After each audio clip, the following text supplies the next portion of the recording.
Hi, everyone. This is Raquel. Hi, and this is Jennifer. Welcome to Madness Cafe. This is a feminist podcast where we talk about women's issues, politics, and health and wellness. And where those issues intersect. Hey, everybody. Welcome back to Madness Cafe.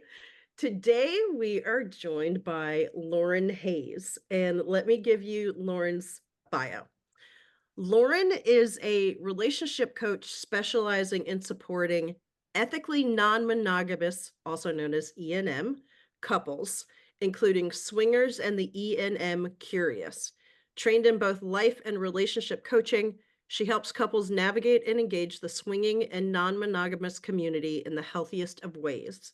Her approach aims to help couples build their ideal relationship regardless of whether or how many others it includes. She also brings personal experience to her coaching, having been married for nearly 20 years and ENM swingers for the last 6 years.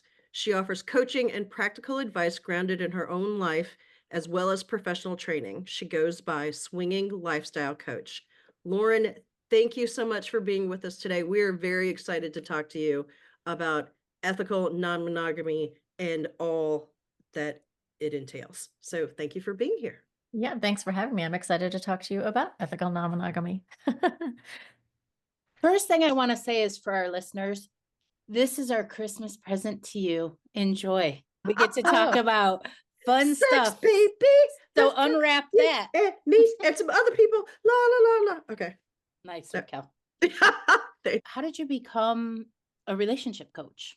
I think I've always been a coach. I mean, quite honestly, my personality has always been that way. I was in business for many, many years. I was in marketing before this, accounting before that. So it's kind of my third career. As did happen for many of us during COVID, I hit a little like, I don't really know what I want to be when I grow up. And so made a shift during that time. So I did life coach training and relationship coach training. We had already been ethically non-monogamous for a while. So from the get-go, I had planned on sort of incorporating all these things together. And so that's how that happened. I guess that was the benefit of the pandemic for me. Truly. You did say you planned on bringing in the ethical non-monogamy all along, but how did you and your husband decide to embark on the swinging lifestyle? Yeah, so there's a little bit of a two-part story. A bunch of years ago, I was approached by a friend of a friend asking if my husband and I were polyamorous because he was interested in dating me or asking me out in a polyamorous situation. And at the time, I had really barely even heard of that. And I said, no, but tell me all about this because it sounds fascinating. I went home, told my husband all about it. Well, he said that was very fascinating. And he asked me all the questions, but we were not interested in doing it ourselves at the time. We just thought it was very interesting. Then fast forward, a handful of years, and he brought it up and he just said, I feel like there's something more. And I knew he was talking about our relationship, but I had no idea what he was talking about. And he really didn't either. And then I said, well, does this mean you want a girlfriend? Because that was like the only model we knew was polyamorous. And I can talk about the differences in a second. And he was like, no, I don't think I do. I just feel like there's something more. And of course, I went to a place that's very common. I went to a place of I'm not enough, or are we not happy? Because I really thought we were happy. And he assured me that that was not the case. And then we really just started exploring on our own. We bumbled around the internet for a little while. Sure. And then we found the book, The Ethical Slut. And that that helped us a lot. We started reading it chapter by chapter together and just discussing like, oh, this is interesting. This is not interesting. This is hot. This is not hot. Kind of just made our way down the swinging path at that point. What a brave thing to do together as a couple. It really was. Yes, it was. Yeah, no kidding. And I actually think, and I will give him credit for, it was brave for him to bring it up because it is hard for one of the partners. I get a lot of questions about this. It can be very hard for the partner who's curious about it to bring it up. But I have an interesting perspective on that in a little bit. We can get into that later too. But it was brave of him to bring it up, and it was brave of me to explore with him. I agree. Yeah. And we've been benefited. We both are very happy that we've made that decision. Okay, so a two-part question. One, if somebody is interested in bringing this up to their partner, what's the best way to do that? And two, and if this is too personal, just, tell me to butt out. You said that you and your husband have benefited from the swinging lifestyle.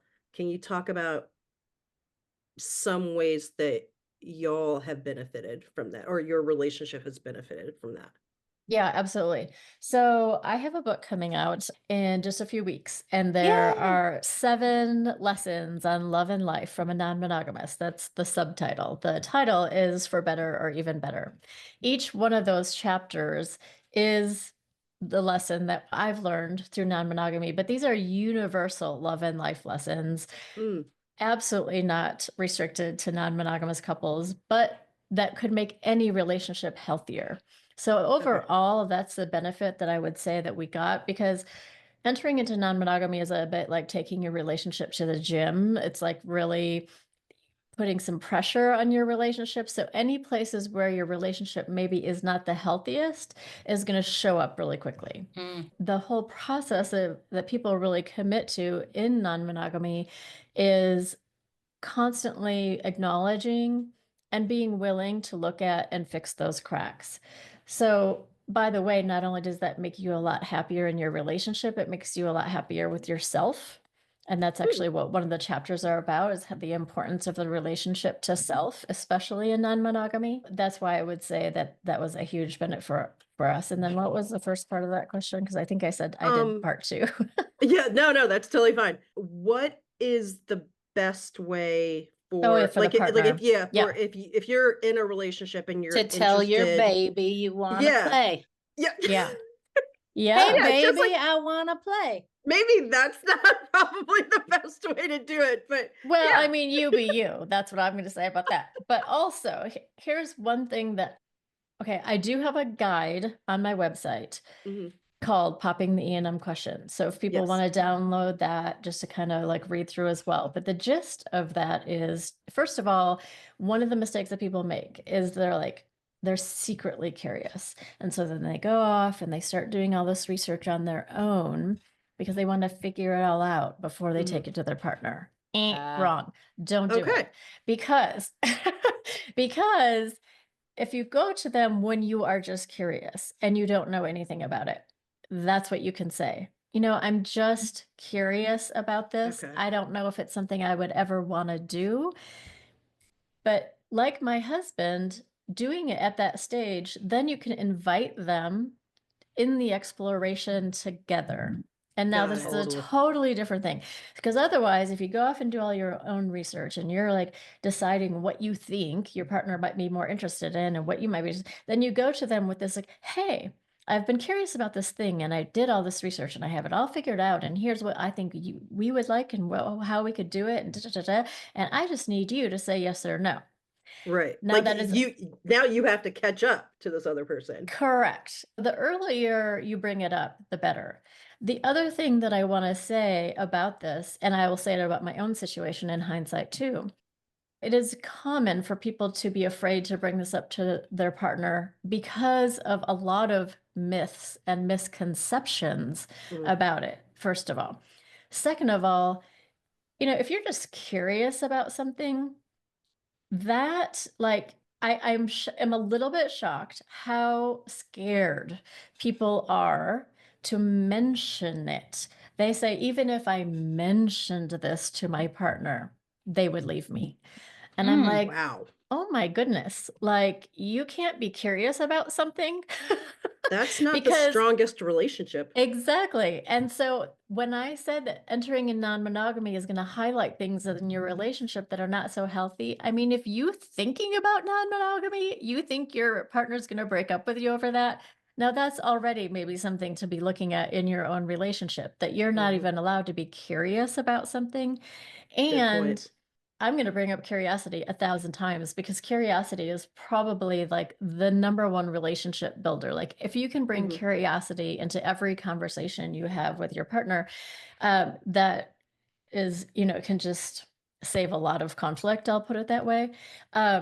But in the beginning, I would emphasize that this is just a curiosity. This is not something I feel I need to do or even want to do at this stage. I don't know. So that's why it's nicer if you can go to them at that stage when that is true and you don't know if you want to do it. Now, for the polyamorous, and let me distinguish a little bit. So, ethical non-monogamy is the umbrella term. Polyamory, these are couples that are looking for multiple, emotionally committed, in love relationships. Okay. On the other end, I'm going to call it swinging. And I say the other end because it's not exactly a spectrum, but swingers are in it more for friendship and sex and pleasure. And then there's everything in between. And I say there's everything in between because the thing about non-monogamy mostly is that you get to make up whatever you want to make up. And what I always say is that you can create anything you want as long as everybody knows about it and everyone is consenting. That can be daunting because there aren't any cultural rules that you're necessarily following.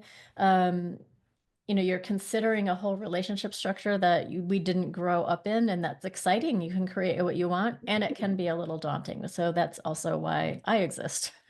Okay, so then within those two, there's also some crossover between you might be polyamorous and might do some swinging with one of your partners. You might be swingers, eventually fall in love with someone and become polyamorous. So it's all that. If you're polyamorous, I would say so another reason that people will oftentimes explore non-monogamy is because one or the other is also discovering like a bisexual side of themselves. And then their partner is willing to support them in that. And that's kind of how they're getting into it. In cases like that, or maybe even polyamorous, some people say they really identify as being polyamorous more so than a swinger. You might be having more of a conversation with your partner about like, this is a part of me that I feel the need to explore. It's still a curiosity. It's still something that you want to explore with your partner, because essentially what you're saying in that case is, I think you're probably saying, I still want to be in relationship with you, and I want to know how we can do this and make this work. There's lots of reasons people get into it. And then the earlier you can say, then you can bring in that curiosity, and also whatever you are sort of presenting, it's with your partner. It's not something that you have figured out on your own and you just need that yes or no. Okay, so I will be perfectly honest and say that when we started talking about this episode, the first thing that popped into my head was, I don't like to share. I am like 1,000% sure that jealousy or not feeling enough or any of those things that you think of when you think your reaction would be when your partner goes, hey, let's try this. I had all of those thoughts. So how do people deal with all of that in ethical non-monogamy? Or is that even an issue? Like, are people who do ENM just built differently and just don't have the same insecurities that apparently I have? Thank you for saying that, because that's one of the misconceptions, is that we are built differently or that we're not dealing with those negative feelings. Now, the first thing I want to say is, even though I feel like it was a great life decision for my husband and I, and he does too, I am not out here to convert anyone. I think there are many, many people who would never be interested in doing this for all the reasons that you're talking about. Or they just don't want to invite that emotional complexity, or they just don't see the benefit on the other side, or whatever. Okay, so I'll address the negative feelings. So yes, we absolutely have negative feelings. We absolutely have jealousy. We have insecurity, all the things. So it does really take something from the couples that are in it to develop some emotional maturity around that. And I would say, and I'm not saying you're emotionally immature. You did say you're immature. But I may be, yes. We know we are. I am not saying that. I'm just saying you develop a new relationship around these feelings, because you can kind of recognize a little bit more where they're coming from, and then that they're not, and I'm not going to say they're not real, because they are real. These are real negative feelings. But I think we get better at Mhm. sitting with negative feelings, recognizing negative feelings for what they are, which might just be an irrational fear, or maybe not an irrational fear. Maybe you have a trauma or something that needs to be healed. And we're looking at that stuff all the time. It's a Mhm. willingness to sit with it and look at it, see if there is something to heal. And one of the concepts that is one of my chapters is around emotional sovereignty. Ultimately is going to improve the relationship. Emotional sovereignty is best explained by an example, which is instead of you made me feel jealous last night, Mhm. or you made me upset when you danced with that woman. Mhm. That is, I am jealous after I saw you dancing with that woman last night. Got it. I feel upset because I couldn't find you at the party. Then you taking this to your partner and absolutely sharing. So the one thing that I never want people to think emotional sovereignty is, just because you're owning your own feelings doesn't mean you are alone with your own feelings.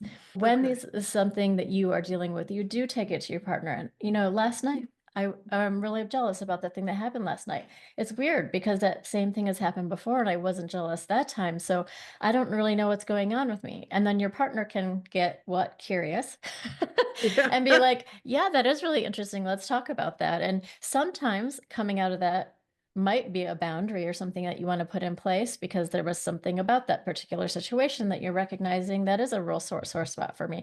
And then sometimes it's just talking about it. And, we don't always figure out why our emotions show up when they do, right? But just keeping ourselves updated about how we're feeling things and our partners about how we're feeling about things. So that's one of the things that people will say in non-monogamy. As soon as they get into it, their communication goes way up. And also Mhm. people will say they start feeling closer. This is part of it because Hmm. this communication piece, this owning your own feelings and this communication piece, and that's something that might get highlighted. If you are a person who doesn't own your own feelings and blames your partner for everything that you feel, then that is something that's going to get highlighted right away because those conversations aren't going to go very well. Mhm. This is, the communication goes up, not only the communication, but the sharing, the listening, and Mhm. then ultimately brings you closer together. Okay, so it sounds like communication and consent And are boundaries. boundaries and curiosity, like, those are things that are key in whether you're just approaching discussing E&M or whether you're, like, actually engaging in that lifestyle, right?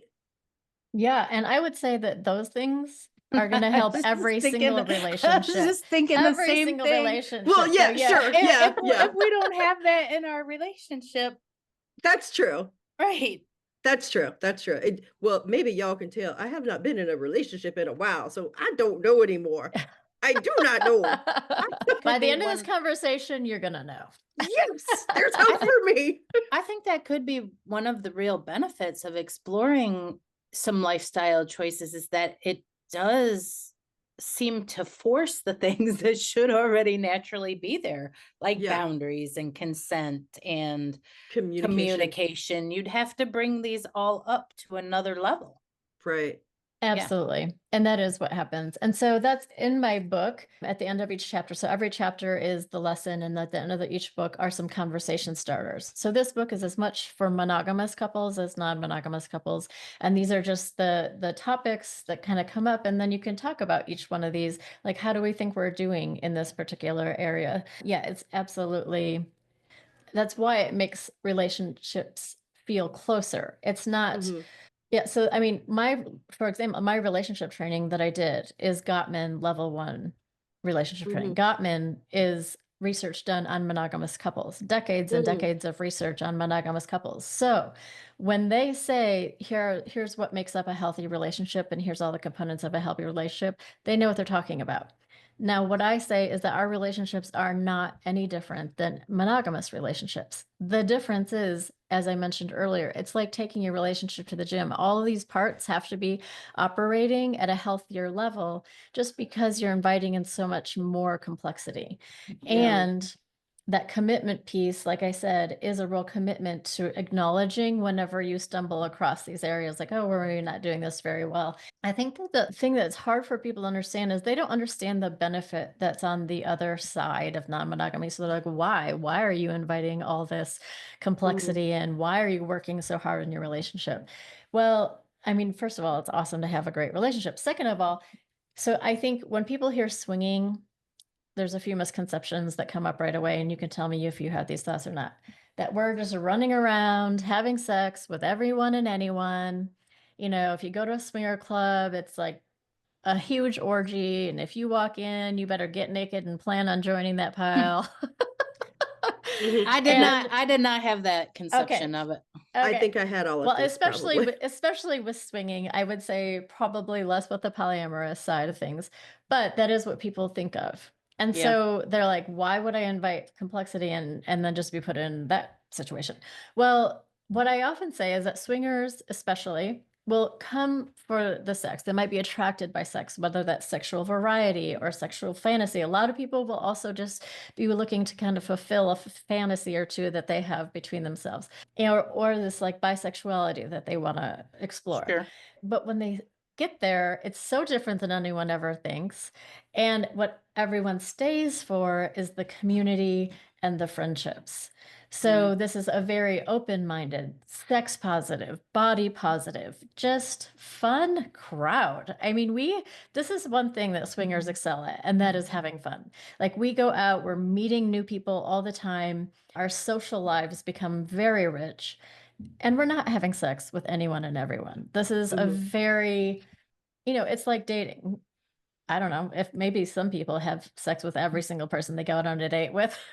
Probably not. But most Yeah, people probably don't. And not. it Yeah, works probably and not. it works the same way in swinging. On the other side, so very quickly when people get in, it's this community, the friendships that they build, this fun that they're having. And so that is what creates the incentive for maybe making some things more difficult in your relationship. Also, as you slowly work through these things in the relationship that come up, you're like, oh, we are happier in this relationship. We are better human beings because of these lessons that we're learning. It sounds like a lot of other modalities. It could be an accelerated growth technique. Yeah. A way to learn yourself faster, better, easier through working with your partner and other couples. Yeah, absolutely. And that is one thing that I will say often, because even though we have this like very like sexual connotation to all this ENM activity, really, if you're not emotionally prepared for personal growth and you're not into personal growth, it's not going to work out really well for you, because you really have to embrace that part of it at some point. On your Instagram, you say, let's reclaim the word swinger and wear it with pride. Hashtag swinger pride. Tell us about that. Yeah, that was just I put that on my blog recently because it's a funny thing, kind of a funny thing where I sit, because people will be like, well, first of all, you know how I mentioned that people kind of define their own things. So people will be like, well, we're kind of swingers, but we're doing this a little differently. We lean polyamorous, but we're doing this a little differently, because everyone is creating their own thing. So they don't really like to label themselves. And then particularly around the term swinger, I think this has a lot of really negative connotations to it, or this kind of cheesy 1970s idea behind it. And so people really don't want to claim that word sometimes. In the community, we will refer to it, for swinging in particular, not for polyamory so much, is the lifestyle. And so between us, we call it the lifestyle or just lifestyle. But that's too generic of a term for like the rest of the world to understand what we're talking about, which oftentimes we don't want other people to know what we're talking about anyway. So for that purpose, it can work. But I'm like, in all the decades that this has been going on or longer, no one's come up with a better word. So let's just reclaim swinger. Queer has been reclaimed by a community, slut has been reclaimed. I'm like, let's just reclaim swinger. I think it's going to be a lot easier than, not having a word that we all like and agree on. Well, now that you say that, I'm just slightly curious. You said that there are people you don't want to know about swinger, and I can assume that maybe that's people you work with, et cetera, or whatever, for whatever reason. But is it unsafe in any way to let people know you're part of this swinger community? The rest of the world, yeah. Because I mean, we are definitely a community that is not really accepted by the mainstream. Hmm. There is a lot of concern when people get into ENM. And I don't know if this is true, if I can say especially swinging. I would just say ENM in general. I think polyamory has made the most headway in becoming more Right. accepted. In fact, a lot of people will equate the word ENM and polyamory together. They think polyamory Mhm. is ENM. Totally. So they're the ones kind of paving the path, is what I say. But swinging in particular, like I said, this is like for pleasure and friendship, or for pleasure, sex, and friendship.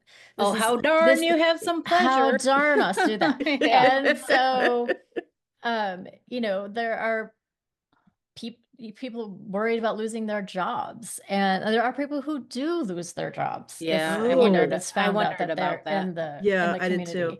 So there's a great organization. It's called Open. It's an organization for polyamorous and ethically non-monogamous that is doing the legal advocacy work and fighting for things like that. So one day, hopefully, everybody can be super open about it.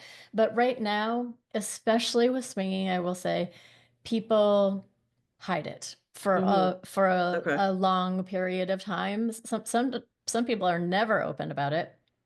My husband and I are now, we're open with, we told our kids this year, they're 18 and 16. Also, this is what I do for a living now. I have a book Yeah. coming out. There's all kinds of things, that we're like, we Right. want to be the ones to tell them and not somebody else. That's a big reason for telling. And also there's an inauthenticity that can start to show up in your other relationships when this is Mm. a big part of your life.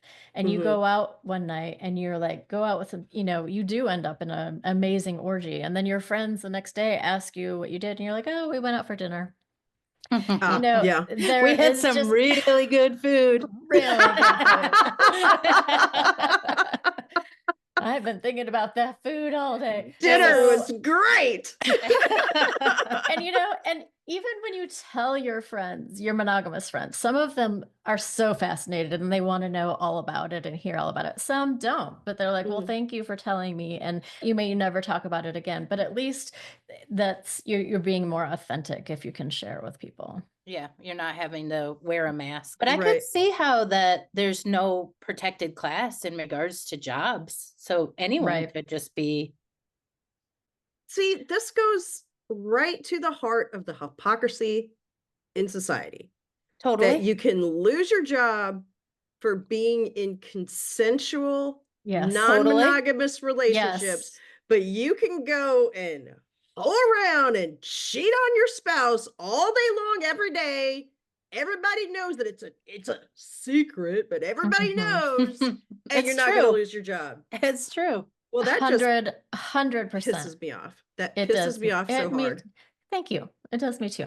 It's a really interesting thing. Like, so bringing this, like, all these paradoxes in our culture, it Mhm. really shows up in our world too. So, pleasure, it's in itself, just the idea of more sex and pleasure is so controversial. Right. Like Especially you must be morally bankrupt if you're enjoying sex. Oh my gosh. especially Yes, for women. yes, You don't yes. want a woman No, out there saying she wants pleasure. oh my Yeah. gosh. Okay, when I talked about the community, and this will tie in perfectly with your podcast, this is the thing that is so different within the community for women, especially, because it is a place that we can go and be our sexual selves. We can dance how we want, flirt with who we want. And there are no expectations, there's no judgment. We just get to be ourselves. And it's such a beautiful awakening that I watch women getting, in particular, women, they're with partners too, getting into lifestyle though, but it's so different for women in particular because we have all these mixed messages in our media, right? Like be sexual, but not too sexual, or not sexual at all, or only here, only in this situation. And then if you are Yep. sexual, there might be consequences for you. We live in a confusing world around that. And then you come into this community where you're like, wait, what? Like you see women dancing and maybe they're wearing like the smallest little outfit or even lingerie at a swinger club, and people are dancing and like there's such a freedom to all this. And then slowly you let yourself like, okay, like next time I'm going to wear a shorter skirt and the next time I'm going to do this. And it is so fun just to be able to express yourself that way. And one of the things I hear from couples all the time is the man especially will say, I just love seeing this side of my spouse. And then Of course. yes, Yeah. and they love expressing this side of themselves. And what I hear over and over and over again, because I'm in Utah, I'm sitting in Salt Lake City. So we have, this high demand religion contrast going on around here. So you do have a lot of women coming in with a lot of shame around sex, etc. Right. I mean, as we all do, really, to some degree. And then being able to work through that and meet and express your sexual side of yourself, because some people haven't even really met that side of themselves. Right. Then that is something that they can take into their entire life. It's not that we're wearing lingerie to work, but we are taking the confidence that we have gained in these situations. We're bringing a whole new part of ourselves, the voice that we get to have that comes with this, and is actually our obligation to ourselves to keep ourselves safe. Is this voice also. This voice comes with us into the rest of the world. I had a client recently. She had a threesome with her husband and another guy. And I was saying, this is amazing. Like, because she had originally gotten in more, not for him, but more like, I enjoy watching him. And now here she was having her own experiences. And I was like, I just really want to acknowledge you for that. And she goes, yeah, I'm just really walking a lot taller these days. Wow. And that's what this is about. It's about yourself and this community and this relationship. The sex becomes a very small part of this journey, actually, even though that's people think it's all that it is about. Now, asking for a friend. Yes. Can single women get involved with swinging lifestyles? Yeah. So there are so in polyamory, definitely single people, because they're dating as polyamorous people. I'm dating multiple people. And swinging, yes. And it's a little less, most women are a little less comfortable still going out in these situations by themselves. Sure. I do have a lot of single friends in the lifestyle, and they will go out with my husband and I, or they go out with other couples, or they'll go out with another single guy.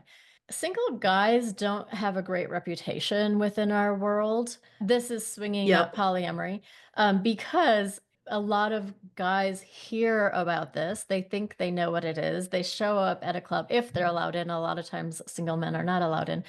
But unfortunately, that dynamic creates a bad name for a lot of the single men. Now, I have also met perfectly lovely human being single men in the lifestyle. It's just that people will hear about it and they come and they're not really part of the community. That's the thing. They think of it as a place to go and have some good sexual experiences without partaking really in the true lifestyle.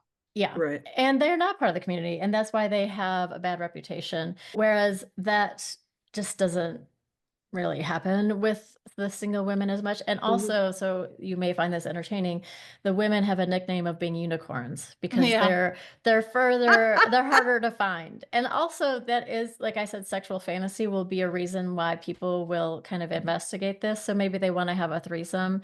Oftentimes, not always, but oftentimes they want a third as a woman. And so that's a dynamic that people are often looking for. Well, if women aren't coming out by themselves very often, you can imagine why they're called unicorns. But the elusive unicorn. The elusive unicorn. It sounds like, especially for a single woman, that going to a swingers club would actually be safer than going to just like your average run-of-the-mill nightclub by Heck yourself. yeah. Because you go to a nightclub by yourself and you're all concerned with, okay, if I dance like I really want to dance like nobody's watching, then literally every sleazeball is gonna be like, hey baby, and you're Mhm. like, I just want to dance and have a good time, dude, like please just, and they're like, don't you want it? No. But so it just seems like, oh, Yeah. I that would mean, just be a safer space I do think it for is women. safer. I do think it's safer. I don't ever want to misrepresent that this is some kind of utopia that we have going on Right. over here. Right. I think we're closer to the utopia. I think it could be a utopia, except assholes still exist everywhere. I honestly, I have never gone out as a single female before. I've gone out without my husband, but I'll go out with other couples or other friends. So I Right. can't really speak to that experience, and it is much more challenging. And I'm sure, like I just said, because this elusive unicorn, maybe people get overly excited about finding one and they get hit on so many times in a night, it's uncomfortable. I don't really know. I don't have that experience. But I will say from my own experience, I've been on dance floors of mixed, monogamous and lifestyle community people. It's much more likely that I'm going to have inappropriate touch by the monogamous people Mm, than the non-monogamous, because it's just like it is a community that is more aware of consent and mhm. all these things. Non-monogamy challenges the belief that the person can or should meet all of your needs. Speaking of like your husband or wife, one person in your life is supposed to meet all of your needs. Can you speak to that a little bit? Yeah. I don't know if you guys know Esther Perel. She's another Oh, big yeah. Mhm. relationship Yeah. coach. Mhm. And she says this all the time, that we've turned into a society of serial monogamy. And that also, when marriage sort of was created or started happening, you weren't with your partner for, we're living a lot longer and we're just Yep. having these more complex lives. So, and I would assert that that is already true. If you look at your own serious relationships, you're still getting something from your friends that you're not getting from your relationship. We don't always think of it that way because that just feels natural. Mhm. Now, what if I was getting that from a male friend, instead of Mhm. my female friends? Now, is my husband going to have a reaction to that? Maybe if we were monogamous, that would be more of a thing. There is still a lot of boundaries that are in place, both Mhm. in polyamory and swinging, even though swinging is like most people are like, we're not falling in love with people, we're not going that far, and polyamorous are. Still, every relationship, if there is a primary, especially in polyamory, is going to have boundaries around what keeps them safe and makes them feel safe. So the one thing that I'll talk to people about, because my husband and I, same way, we were really scared about combining friendship and sex, and how does that Mhm. work, because our culture kind of tells us that we can't do that and that Right. we're bound to fall in love with someone. But what you find out very quickly is there are just so many levels of connection and friendship that exist between, hi, how are you, and I'm in love with you.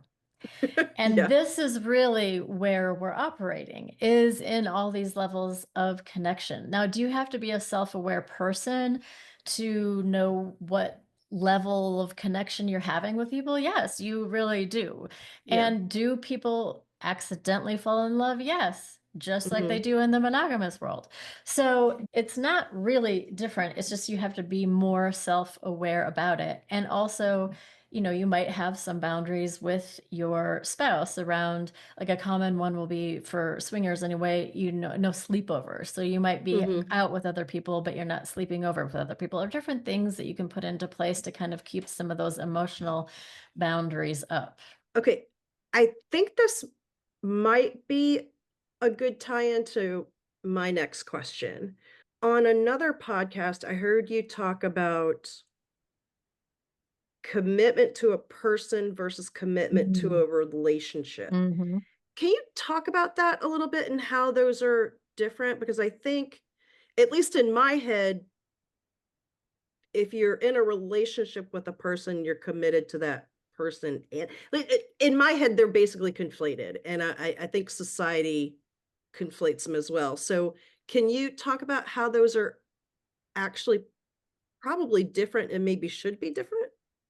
Yeah, I'd love to. This is one of my soapboxes that I like to get on. But Okay, good. and I think, and I never want to speak for the Gottmans. These, they're the largest name probably in the relationship world, but I think they would agree with me based on their own definition of commitment as well. But I think monogamy has distorted a little bit of this idea of commitment and being committed to a person. The words that oftentimes go with that is, I'm committed to this person no matter what. Okay. Now, no matter what is what becomes a little problematic because Right. Yeah. you've just opened the door for that person to For treat all you kinds of abuse. however way. Yeah. And culturally, we give that. If it's abusive, get out. You don't have to be committed no matter what. But I'm going to assert that there are degrees of that.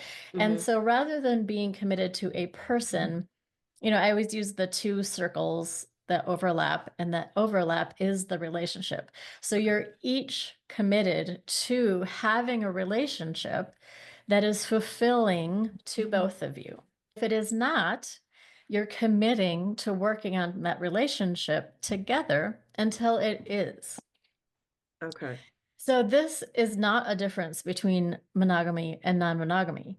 I would say a little more naturally we start understanding this distinction a little bit more between the relationship and the person. I think that no matter what is just the really unhealthy part. And I Yeah. hate to see people stay in unhealthy, unfulfilling, toxic relationships because they committed to this person no matter what. Mm-hmm. Now, when you're both committed to the relationship and you have somebody else who's clearly not committed in the same way that you are to this relationship, that's going to highlight something that, like, okay, maybe this isn't a healthy relationship because I can see they're not committed to it in the same way that I am. Does that Okay. clear it up a little bit more? It really does. It Yeah. makes Okay, total good. sense. Yeah. And I think we have been fed that goal that our life should The be fairy committed tale. to a person rather than the Yeah, relationship. we're going to The find Prince one. Charming. We're going to Mhm. marry the one. I mean, I don't even know why we still have that around, but it still is around. But like the one is Patriarchy. not really a thing in our culture. I mean, with his, I don't think divorce is a bad thing. But Right. as much divorce as we have, I don't know why we keep thinking that there is this concept of the one, and we're going to ride off in the sunset and never have to worry about our relationship again. And I think Or that work on it. or work on it. And I think Yeah. that's the piece that non-monogamous, we are forced to look at and work on our relationship to some degree. And that is the work that should be happening in every relationship to keep it highly functioning and healthy. It's just that it's easy as humans. We don't need to have some of those harder conversations. And I don't really need to bring that up because conflict sucks. And And I don't want to. I Yeah, don't yeah, want and I to. don't want And to. it's such like a human wiring. We're always going to do what's easiest. And so Right. it is very easy in our relationships to just put some things aside that you may know are not the healthiest, but it's easier to get by day if we just ignore that. Yep, head in the sand. All right. My final question for you today is kind of a steamy one. I heard you talking on Instagram about the pressure to have an orgasm in a play setting. And I find that to be a fascinating conversation because I think that also happens in monogamous relationships, but how does it come to play in the swingers world? Yeah, I love that you asked that question. I've never been asked it before, so well It's done. so steamy. It's good. It absolutely is in monogamy and non. This idea that the orgasm is the ultimate goal in Mhm. sex. Mhm.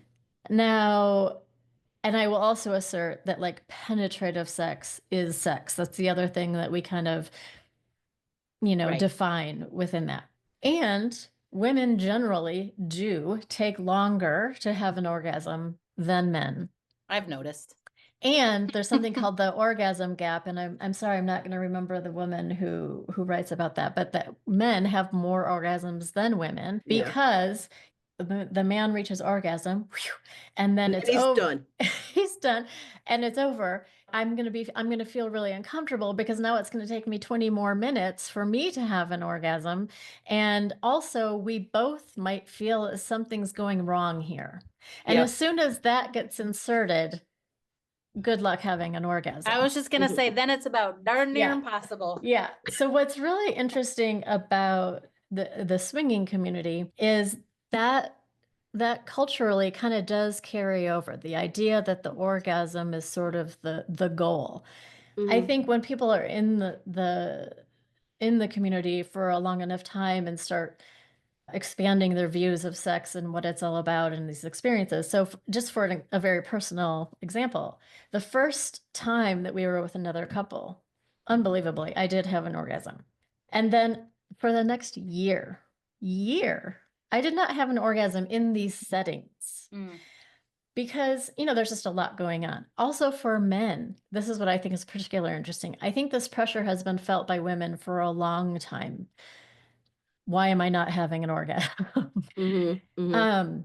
Or not having it in a timely manner. Fast enough. Yes. Yeah, exactly. Yes. Yeah. And then in these lifestyle situations, what I think is interesting is that some of this gets carried over, and I have found it very interesting how my husband has started to feel pressure from women in particular who are like, they feel like their job hasn't been done. Or it's Okay. particularly pleasing to them if he does have one or whatever it is. Now, we are in a lot of situations, especially for, there's multiple people or you're nervous or there's, a lot of different things going on that people often don't. And then oftentimes you'll go home with your partner and have your orgasms, later at home or whatever, but it's just not the point. And it takes people a while to figure that out. And in the meantime, I mean, men will fake having orgasm because we're using condoms, so they can fake it. And, men will fake it because they're just like, oh, I just felt like this pressure, like I had to be done. It's Wow. fascinating. It is Yeah. really fascinating. And like I said, people that are more experienced in it, this is less of a thing that as people are getting into it and feeling that they need to be that needs to be part of it. I wish we could just have a big sign about sex and be like people, just experience your bodies and just have pleasure, and it doesn't Mhm. have to be that. It Yeah, can be, pleasure doesn't have to have a goal line, yeah. right? No. Like, there doesn't have to be a finish line. I actually Just feel like the enjoy goal it. line takes away some of the pleasure when it becomes, when you start to 100%. feel like a science experiment.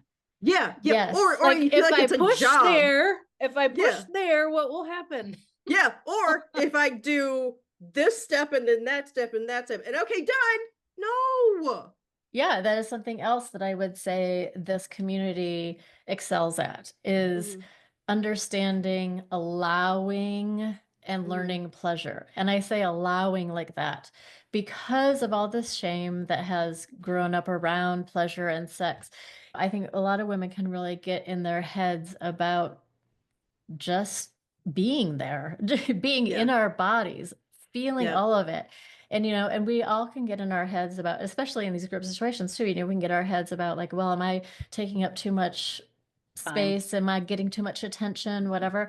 And Yep. now I'm like, no, I'm here for the pleasure. And of course, I'm going to be mindful of everybody in the group, but we're all there for pleasure. So Right. take it in. That is the Yeah. point of this. Wow. Yeah. That kind of should be on a t-shirt. Just enjoy the pleasure. Just Yes. take it all in. Just take it Yes. all in. Yes. My last question, and I only bring this up because I brought up jealousy before, Mhm. and I was on your website and looking at the glossary, which I learned a Mm. lot from that glossary, by the way. That was Well, that is the page that gets the most traffic, which is interesting to Mhm, me. mhm, that was very Yeah. enlightening. Mhm. One of the words in the glossary was compersion. Hmm. And that just completely blew my mind. So if you could talk about compersion a little bit, Yeah, I think absolutely. I think that would be a very eye-opening Yeah. And discussion. this term, this idea is the backbone, I would say, of E&M across the board, which is it's getting pleasure from watching your partner in pleasure. So this might be sexual pleasure, it might be relationship pleasure. That's where it's going to distinguish a little for. And I know that's very hard for people to imagine. And it's really because it can be difficult to imagine Yeah. until you experience it. There's a lot of fear, of course, and nervousness when people are new, especially getting into swinging and having these things. And I did too. The first time I was like, what if I don't like watching you? Like, Hmm. what's going to What if I happen? go and scratch the bitch's eyes Yeah, out? Like I what, said, what if I freak out? That's what I said. What if I freak out? Yeah, And my husband was like, well, I guess you freak out and we go from there. That is the that's fair. space. That's the Okay. space that everyone needs to give themselves and their partners. And then when I saw it the first time, I was like, mind blowing how much I enjoyed it. And that can be the thing, like your eyes are telling me right now, that can be very surprising to people. Uh-huh. And also, there's a lot of people who have this compersion, not only Okay. around watching sex, but also like seeing your partner happy in another relationship or wherever you see them having their pleasure. And it's certainly something that even monogamous people can experience. Like, imagine when your spouse gets back from winning their tennis match and how Yep. happy Right, you right. are for them when you see the pleasure and happiness that they're having. It's the same thing. Okay. It's not a term that really gets used that much outside of the E&M community. I think we maybe should use that word more in, Mm, yeah, I mean, do you know what I mean? I think yeah. it might It'll be a little bridge help. word for the communities. Yeah. Exactly, exactly. I Yeah. think that could maybe help some people. Yeah. And there is compersion and there is jealousy and there is insecurity. There's all the things. It's not like we always have compersion. There are Hmm. lots of situations where I'm like, oh, I wish I could feel compersion, but I don't. I don't. But again, in all these situations, you're giving yourself the space to have whatever feelings you have. You're giving your spouse the space to have whatever feelings they're going to have. And that's what creates the emotional safety and the closeness. Yeah. Hmm. Was there anything you wanted to say before we say goodbye? If I can just plug my book one last time before we Absolutely. leave. Plug away. So I wish we read it. I wish we had Yeah, it. yeah. yeah, well, you can soon. So it will be releasing on January 3rd, probably pre-sales right before Christmas. But the title is For Better or Even Better: 7 Lessons on Love and Life from a Non-Monogamist. And truly not for just non-monogamy people. This is for everyone who has an open enough mind to read a book written by a non-monogamist. But I hope to help everybody's relationship. Thank you so much. Yeah, this was really interesting. And yeah, I hope everybody reads your book for Thank sure. you. Yeah, Thank everybody you. put that on your calendar, January 3rd. That's my son's birthday, so it's kind of symbolic for Oh, me. I birthed my first child on that day, and now I'm birthing my first book on that day. that sounds right. Love it. Love it. Thanks for having me on. This has been really fun. Thank you. It Awesome. has Thanks been so fun. much, Lauren. Thank you. Bye. Want to recap? I can't wait to hear your thoughts. I have learned so much from not just preparing for today's episode, but also in talking to Lauren about all this. I think the biggest thing that I'm getting from this is that there's consent, there's boundaries, there's communication, and all of those things actually help to enhance intimacy in the right relationship. It could be a healthy outlet or addition to that relationship. And Yeah. I'm very surprised. I didn't expect to come away with that realization.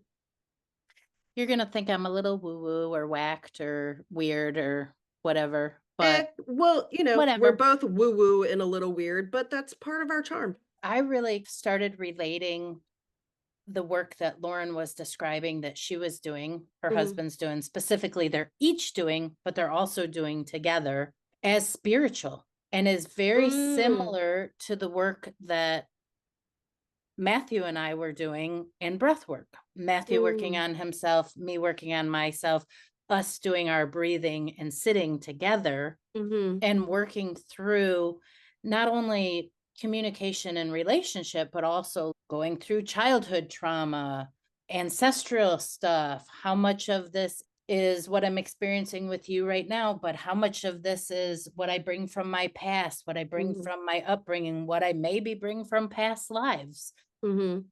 It's a different modality, but it seemed to me like the benefits actually seem to be a spiritual pursuit of how does one learn about oneself? Who am I? Mhm.